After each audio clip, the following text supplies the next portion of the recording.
Previously on Due South. It is my belief that this train has been taken over by terrorists. $10 million to be delivered by Detective First Grade Raymond Vecchio of the Chicago Police Department. This train is now a trigger mechanism for an imminent nuclear meltdown. This train is a runaway. This train is a runaway. I can't find Franks.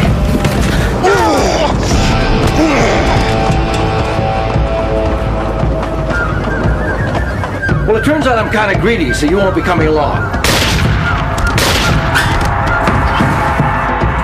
Just you and me now, Inspector Thatcher. We got the Dragon Lady. Hit the brakes!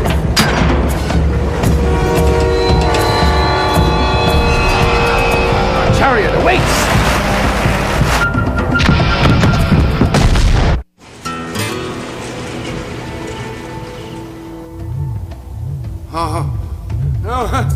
Oh, no. On you, Huskies.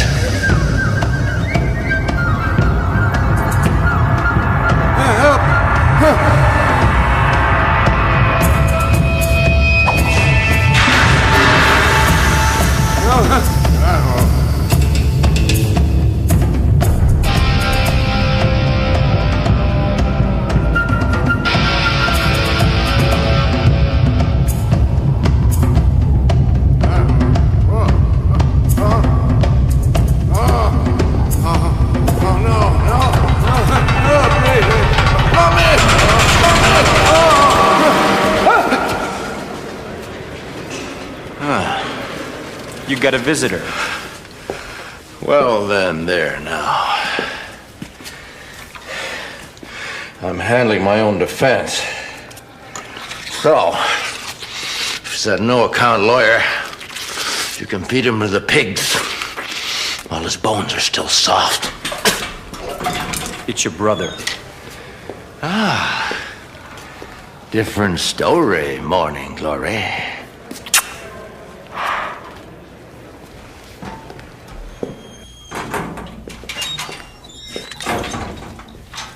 You need a haircut, Randall. Well, at least I still got most of mine, bro. Don't start. Look, my hairdo is the least of my problems. Don't let hygiene take a back seat. I'm incarcerated It's here, important, Francis. Randall. I could be facing lethal injection. Isn't that right? Oh, I don't think so. You don't think so, huh? I got a hanging judge out there. You don't think he's filling up that big needle right now, getting ready to send me off to my final reward? No, What? I don't. And why's that, Francis? Because the family would never permit it. The family? As you know, the family is dedicated to your cause. Even now, we're preparing a care package for the day of your trial. Planning for the possibility there might be some waiting involved. What about the cousins? Are they still behind me? As they always have been. You recall the games we used to play in Uncle Jimmy's mortuary?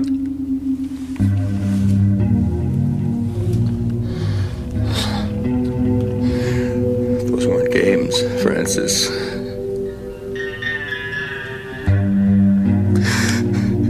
You pickled my dog. Let the dogs go, Randall. They weren't dead. Let them go, I say.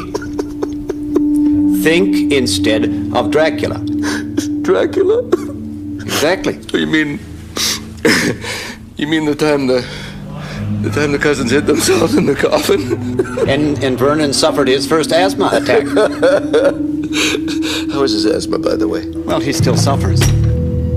But he's discovered the attacks are bearable if he has a knife in his hand. What about Gabe? He and Vert still close? Like peas in a pot. Of course, Gabe still has his problems. It seems that on occasion he finds himself incapable of resisting the urge to get loaded. And lately he's developed a taste for things that are somewhat more explosive. This news about the family, it's very encouraging, Francis. Very encouraging. Encouragement is what I need right now. I mean, because I have been having a devil of a time in here. Right, fellas? It's interesting that you should mention the devil. Our father was at the pulpit last Sunday. God decided to show him a vision. He showed him the face of Satan. And what does Satan look like? Well, the curious thing is, from a theological standpoint, Satan has two faces. Well, we all have to reconcile our past, don't we? Prison has made you something of a philosopher, Randall. A man cannot be free, Francis, until he erases his mistakes.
Constable Fraser, you're on a train loaded with explosives, full of Royal Canadian Mounted Policemen, and you're headed toward a nuclear disaster.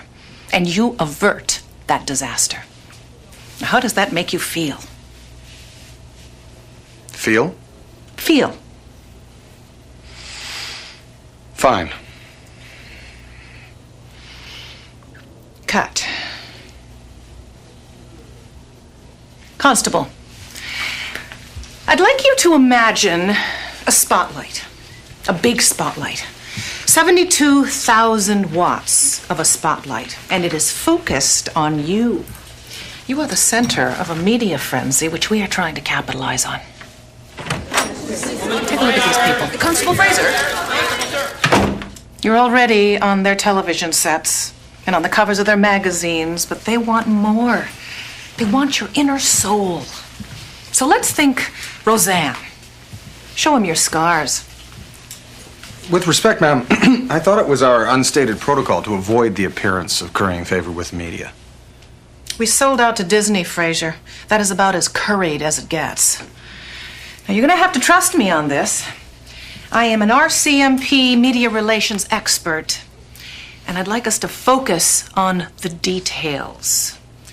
I want you to tell us how you got from the horse car to the engine room. Well, I followed Inspector Thatcher up the ladder. We then ran along the top of the train. Inspector Thatcher stopped, turned. We engaged in a conversation that led to us discovering ourselves as... Constable. That was terrific, Constable. Marked improvement. But could I have a quick word with you? Excuse me. Fraser, what would be the word for it? Contact? Contact, yes. That's a good word. Our contact, in my opinion, is not something that is needing to be publicly aired. Since it had no bearing on the outcome of the event, I agree. Furthermore, sir, I followed your instructions and I've tried to erase the contact from my memory. You have? Yes. And have you succeeded?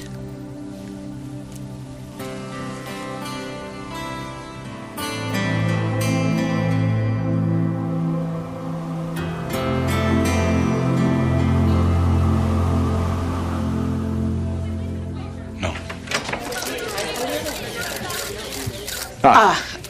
We were just... Sorry to interrupt, but I have the coffee, and I also have the Java, and... Holy moly, I've forgotten the sweetener. If you could give me a couple ticks, I'll be right back. Constable, if I could ask you just one question. I'm sorry, I question. forgot the sweetener. I have no comment. No comment at all.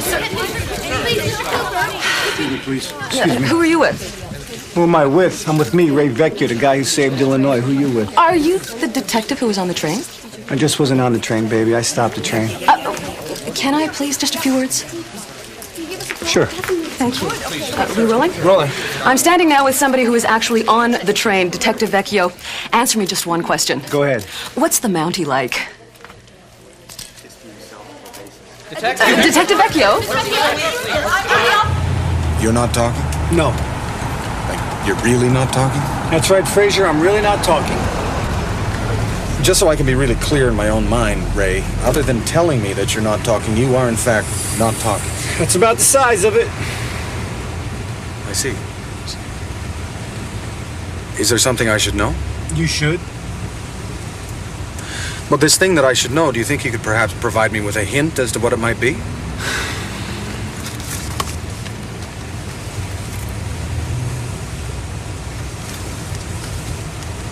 Oh, I see. Well, I suppose I should probably just, Get out of my car. Understood.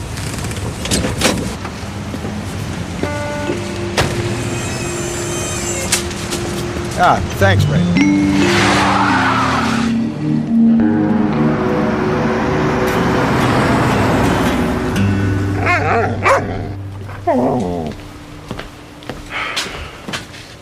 What do you want?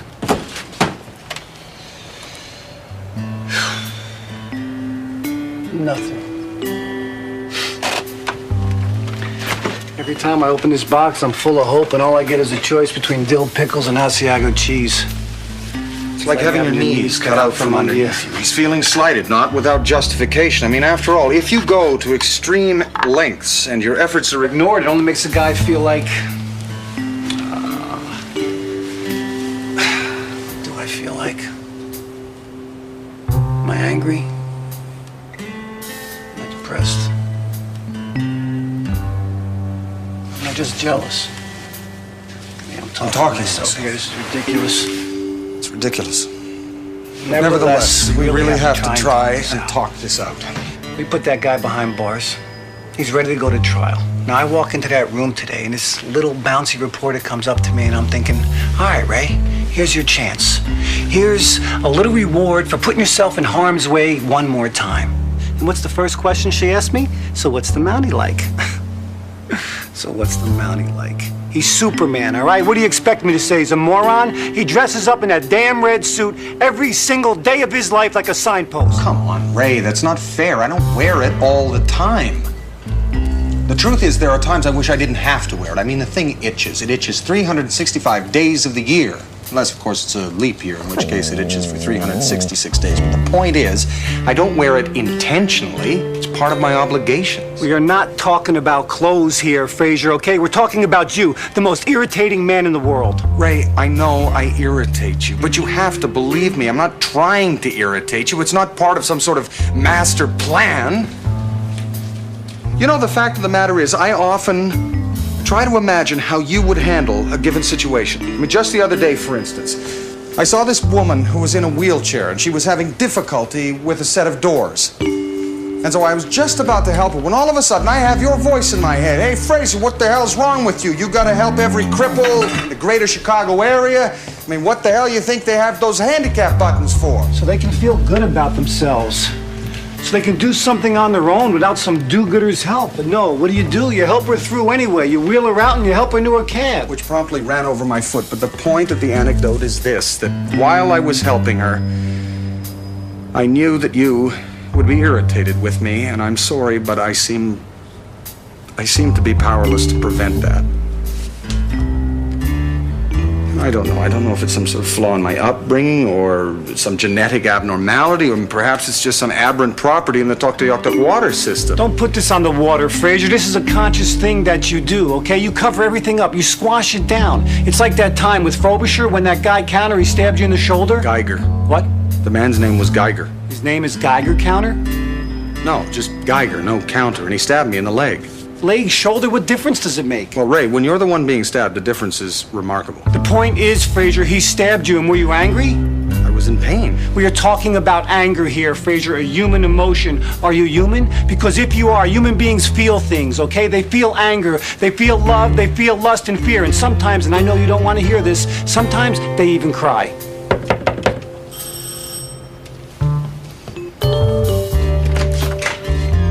Hey, Fraser? Go!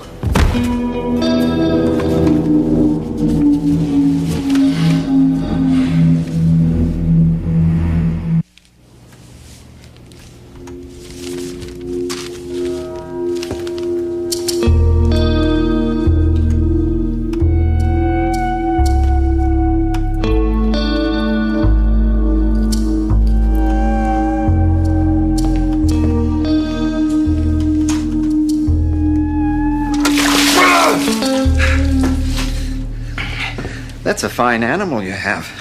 50% wolf, if I'm not mistaken. What have you done to him? He's all right. He'll wake up soon. Please, answer the question.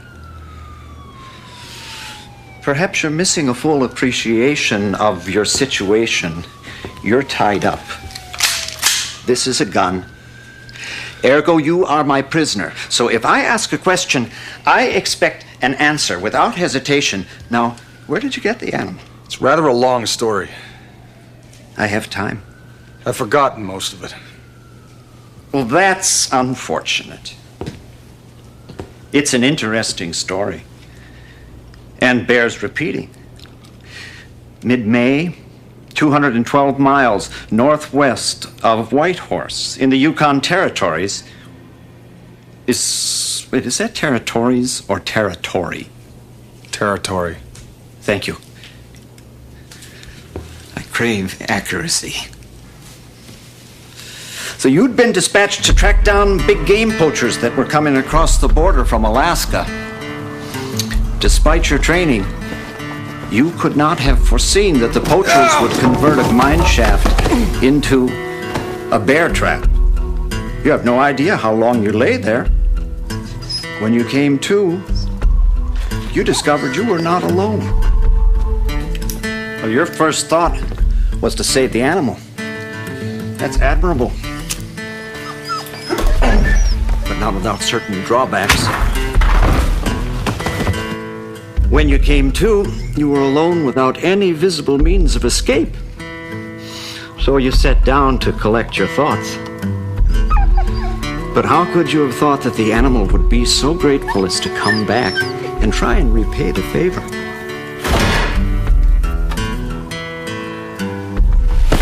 You were knocked out for a third time. But despite the gaffe, a bond was formed, and you've been together ever since.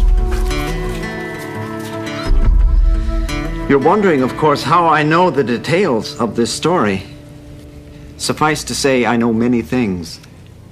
And it's no accident that you were on board that train. Can you guess who I am now? Yes, I think I can. Your name would be Francis Bolt. You were born in Oregon in 1949. 1950. 1950. You are a theoretical mathematician by training and a recluse by choice. You have a younger brother named Randall. Who you arrested. That was a mistake. He broke the law. I would arrest him again in a heartbeat. You would? Well, let's see what your friend has to say about that, shall we?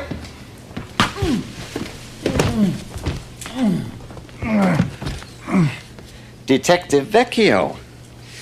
I'd like it if you could talk your friend over there into apologizing.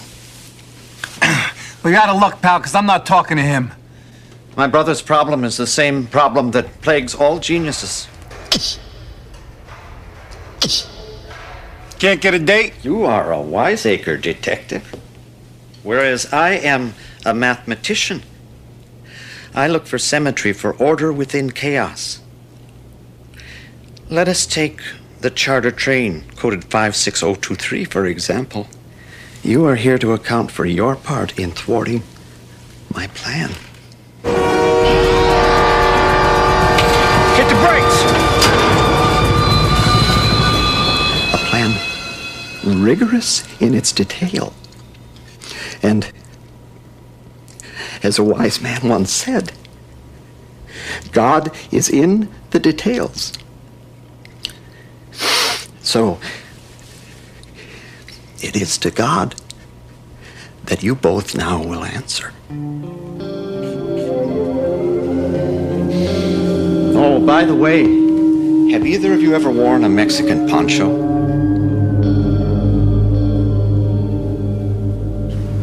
In the matter of the state of Illinois versus Randall K. Bolt, the accused is herein charged with 2 counts of murder in the first degree, 1 count of attempted murder, 1 count of possession of a controlled or illegal substance.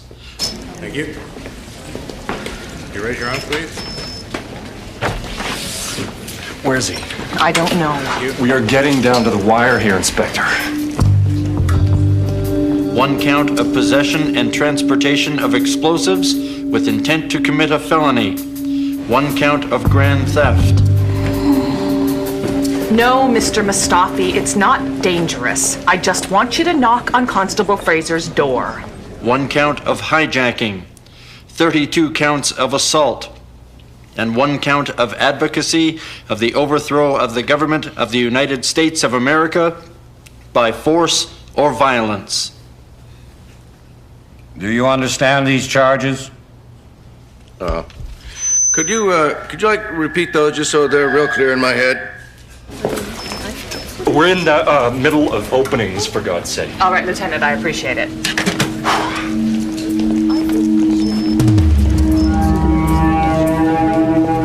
Let it be duly noted that the defense waives its right to an opening statement.